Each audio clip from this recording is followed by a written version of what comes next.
ہمارا ملک بھارت تہذیبوں اور عقائد کا گہوارہ ہے۔ انتخابات کے ان کشیدہ اوقات میں امن و ہم آہنگی کی ضرورت بڑھ جاتی ہے۔ یہ وہ وقت ہوتا ہے جب لوگوں کو مذہب کے نام پر تقسیم کرنے کی کوششیں کی جاتی ہیں۔ بھارت ایک منفرد ملک ہے جہاں ہزاروں برسوں سے مختلف مذاہب، ثقافتیں اور عقائد ایک ساتھ پروان چڑھتے رہے ہیں۔ مختلف نظریات کے حامل لوگ باہمی امن اور ہم آہنگی کے ساتھ ساتھ رہتے آئے ہیں۔ قدیم متون، روحانی رہنماؤں اور ہندو مت، اسلام، عیسائیت، بدھ مت اور دیگر مذاہب نے اس کی شاندار تہذیب کو تشکیل دیا ہے۔ بھارت کی اصل طاقت اس کے تنوع میں وحدت ہے۔ آج بھی لوگ ایک دوسرے کے مذاہب کا احترام کرتے ہیں اور مل جل کر پرامن زندگی گزارتے ہیں۔ یہی کشادہ ذہنی بھارت کو دنیا میں ایک خاص مقام عطا کرتی ہے۔ اس ثقافتی ورثے کا تحفظ نہایت ضروری ہے تاکہ سب کے لیے ایک بہتر، متحد اور پرامن مستقبل یقینی بنایا جا سکے۔ بھارت کو دنیا کے قدیم ترین سرزمینوں میں شمار کیا جاتا ہے، جہاں تہذیب، مذہب، روحانیت اور انسانی فکر نے ابتدائی ادوار ہی سے نشوونما پائی۔ تاریخی، جغرافیائی اور ثقافتی اعتبار سے بھارت ہمیشہ ایک ایسی سرزمین رہا ہے جس نے مختلف قوموں، نسلوں، مذاہب اور نظریات کو خوش آمدید کہا اور انہیں پروان چڑھایا۔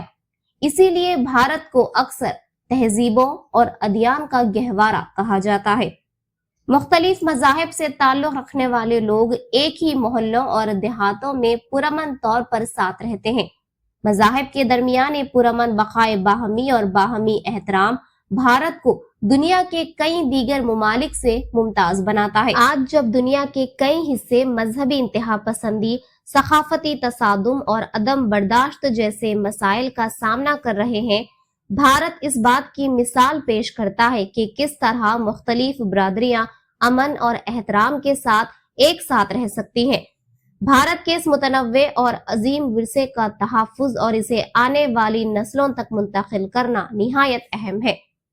مختصر یہ کہ بھارت نہ صرف ماضی میں عظیم تہذیبوں اور مذاہب کی جائے پیدائش رہا ہے، بلکہ آج بھی پوری دنیا کے لیے مذہبی ہم آہنگی، رواداری اور تنوع کی ایک روشن مثال ہے۔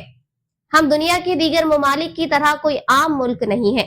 یہ رشیوں، منیوں، صوفیوں، سنتوں، مذہبی اور روحانی رہنماؤں اور عمل و تحریک پر یقین رکھنے والوں کی سرزمین ہے۔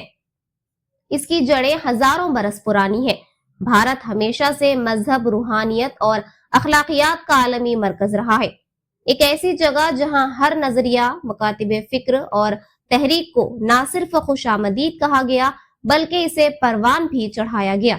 اس سرزمین نے حکماں، اولیاء، صوفیوں، روحانی رہنماؤں، سماجی مصلحین، توحید پرستوں، کثرت پرستوں، ملحدین اور ہر طبقے کے لوگوں کو اپنی صلاحیتوں اور امکانات کے مطابق ترقی کے مواقع فراہم کیے ہیں۔